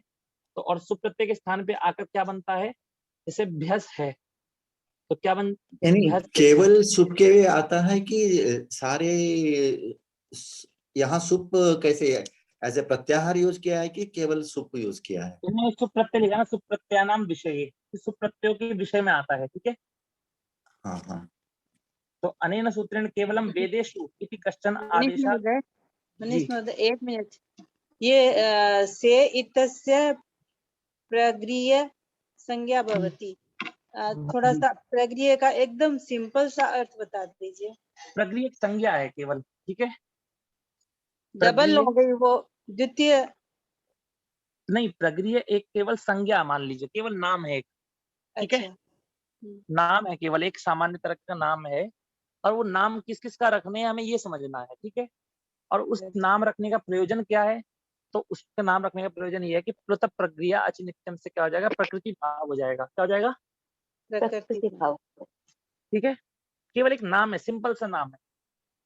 अब ये मान लीजिए कि ये जो शे प्रत्यय महोदय, ये भ्यस के मतलब सुप प्रत्ययों के स्थान पर होता है, चतुर्थी के भ्यस के स्थान पे हुआ वैदिक में, वेद में, ठीक है। जैसे अस्मत् प्लस भ्यस है, अस्मत् प्लस क्या है, भ्यस। अभ्यास के स्थान पे आपने ये जो सूत्र है सुपाम सुलुक, इसके द्वारा आपने शे प्रत्यय कर दिया। शे में श की संज्ञा होगी, ए बचा, ठीक है। अब अस्मत् प्लस ए मिलके द की संज्ञा हो जाएगी, अस्म प्लस ए बचेगा, अस्मे बनेगा। क्या बनेगा? अस्मे बनेगा। अस्मे बनने के बाद में अस्मे आपका बन गया। अब ये अस्मे जो है, इसमें आपका शे प्रत्यय जुड़ा है कि नहीं जुड़ा है? ऑलरेडी जुड़ा है। तो ये सूत्र कहता है यदि किसी शब्द में शे प्रत्यय जुड़ा हो, उसके बाद में यदि, तो जिस शब्द में शे जुड़ा हो उसकी क्या हो जाएगी? प्रगृह्य संज्ञा हो जाएगी। क्या हो जाएगी? अच्छा। प्रगृह्य संज्ञा का फल क्या है कि यदि अस्मे के बाद में कोई स्वर आएगा तो क्या होगा वहां पर? क्या होगा महोदय? मतलब ओके, यानी वहां पर एकारण जो था तिगंत में हम बना रहे थे, वो द्विवचन के सभी एकारांत बन रहे थे। वो द्विवचन के बन रहे तो थे। यहाँ पर ये सुबंत में जब एकारांत बनते हैं तब भी ये काम करेगा, ये बता रहे ये केवल शे नहीं, केवल शे प्रत्यय की चर्चा है। आप और किसी को मत लीजिए, केवल शे प्रत्यय को लीजिए। अच्छा। अगर आप सुबंत में कहेंगे तो रमा रमे बनता है ना, रमे बन गया द्विवचन में, द्वि का द्वे बन गया, द्वि का द्वे। हाँ, तो वहां पर भी लग रहा है ना वो, वहां पर भी वो प्रगृह्य संज्ञा हो रहा है ना। ये से प्रत्यय कब लगाते हैं इसको भूल जाइए, ठीक है ना। ओके। क्योंकि से प्रत्यय आप जब तक लगाना सीखेंगे ना, आप बहुत आगे चले जाएंगे, ठीक है ना। बहुत टाइम लगेगा, ठीक है। महोदय, रमे का भी प्रगृह्य संज्ञा हो चुका है ना। हाँ, रमे की प्रगृह्य संज्ञा हो चुकी है। हाँ, ठीक है। तो एक सामान्य तौर पे बताया मैंने आपको, और किसी दिन इनको बाद में, इन सबको एक दिन बाद में करवा दूंगा, ठीक है। कि निपात क्या होता है और एका जनांग क्या है, ओत क्या है, ये सब ईदुतौ सप्तम्यर्थ है, इस सूत्र तक प्रगृह्य संज्ञा के सूत्र हैं, ठीक है। ठीक। अब किसी का कोई प्रश्न है महोदय? महोदय, एक छोटा सा प्रश्न है, अगर